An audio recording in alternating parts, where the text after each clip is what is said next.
അഞ്ചൽ ഭാഗത്തേക്ക് പോയിക്കൊണ്ടിരുന്ന ഒരു ഈ റബ്ബർ തൈ കയറ്റി വന്ന വാഹനവും ആയൂർ ഭാഗത്തേക്ക് കോട്ടയത്ത് നിന്ന് തിരുവനന്തപുരത്തേക്ക് പോയിക്കൊണ്ടിരുന്ന KSRTC ഫാസ്റ്റ് പാസഞ്ചർ ബസ്സും തമ്മിലാണ് കൂട്ടിയിടിച്ചത്. ബസ്സിനകത്തുണ്ടായിരുന്ന ഒരു 20ഓളം പേർക്ക് നിസ്സാര പരിക്കുകൾ പറ്റിയതായിട്ടാണ് ഇപ്പോൾ അറിയുന്നത്. ഇത് ടെമ്പോ വാനിൽ സഞ്ചരിച്ചിരുന്ന ഒരു സ്ത്രീ ഉൾപ്പെടെ 3 പേരായിരുന്നു സഞ്ചരിച്ചിരുന്നത്. ഡ്രൈവർ സ്ത്രീയും ഉൾപ്പെടെ മൊത്തം 3 പേരായിരുന്നു സഞ്ചരിച്ചിരുന്നത്.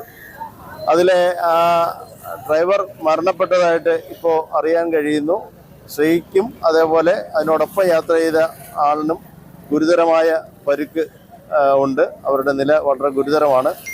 അവർ ഈ ടെമ്പോ വാൻ ആയൂർ ഭാഗത്തു നിന്ന് അഞ്ചലിലേക്ക് വരികയായിരുന്നു.